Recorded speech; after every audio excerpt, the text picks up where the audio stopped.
So I'm just gonna tell you right now, some people are either gonna love this movie, they're gonna hate this movie, or they're just gonna be like, eh. But one thing we can all agree on is that at least it's not gonna be like the 1998 Godzilla. You know, the one that had the Florida iguana and it's going up against Ferris Bueller? Yeah, that was a freaking shit show, dude. So yeah.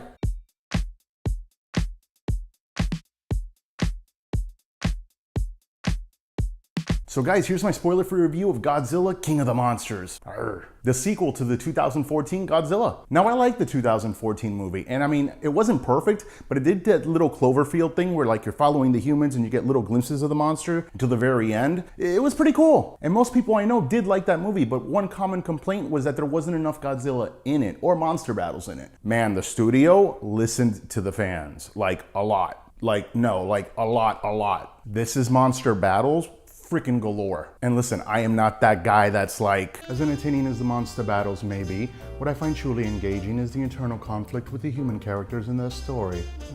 No, dude, no, like bring on the monster fights. Yeah, screw that shit. I like the action. And there's plenty of it, but not till like 30 or 40 minutes into the movie. And it was fine. It was pretty interesting with what the humans were doing, I guess. Yeah. I mean, nobody's winning an Oscar here, but you know, yeah. Now, once the monster stuff starts, it is huge and it's like all spectacle. But the human scenes at this point really start to get weird. Some of the lines are like Sharknado bad. And if the movie was trying to play it for camp, then it's cool, it's fun. But no, this movie was trying to play it like Godfather serious. When the villain goes to reveal their evil plan and the reasoning behind it, it's over a screen and they do this whole like PowerPoint presentation with like clips to bring home the point because they're trying to sell it. Almost like it's like you were in a meeting for an ad agency. It was freaking weird. Like they iMovied the presentation. And hey, we are here for the monster battles, not the human stuff. Just letting you know, the story can be glaringly bad sometimes. As for the battles, bro, get ready for a freaking ride. And I really mean an actual ride because this is coming soon to Universal Studios or freaking Disney, like one of them. You know those simulation rides where you're like in the thing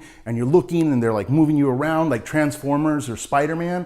Dude, it's that. That's exactly what it feels like. The good guys are in a meeting room in their headquarters and they're going over what's going on. They're like, Godzilla's on the way to Mexico. Next thing you know, it shows Godzilla and then it cuts into them in another meeting room going over what's going on. And now they're in a submarine and they're following Godzilla. They're almost there. It's like, do they have like teleportation that we don't know about? They do this throughout the movie. And they'll always be at every battle giving you a play-by-play of the fights. Kind of like the narration at the Universal rides where you're hearing the speaker and it's the person saying, oh, now we have to do this and now we gotta do that. Yep, it's that. Godzilla's gonna go nuclear in 6 minutes. Let's get out of here.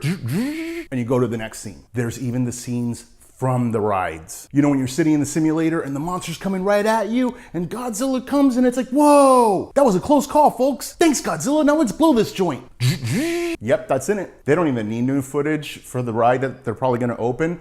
It's all here and it looks good, dude, because they are awesome fights with great looking scenes and a ton of fan service. Though I will say I do like the 2014 third act final battle more than anything here. Maybe it's because that movie's fight was like, we were getting teased the whole time till the very end, so that might have something to do with it. Here, the fights are all over the place for the last hour or something, so you kind of get a little desensitized just a tad. Also, the 2014 one was really clear, and the way they shot it with Godzilla being all slow and just looking huge, the scale of it seemed bigger. Here, it's quick edits, it's a lot of close-ups, and also from bad weather conditions, which I understand with one character, but also even like lava, debris, everything all over the air. None of the fights are really that clear. You can kind of get what's going on, but they're very, yeah. There's also not a real feeling of consequence in this movie. Pretty sure 25% of the US no longer exist, and major cities in other countries as well, they're gone. And I'm talking like major destruction here. Like this makes Man of Steel's ending look like a fender bender, dude. But it's okay because there was not one living person, except for our main characters, in the major city at the end. It got evacuated in one scene, millions and millions of people. Yeah, I'm just saying,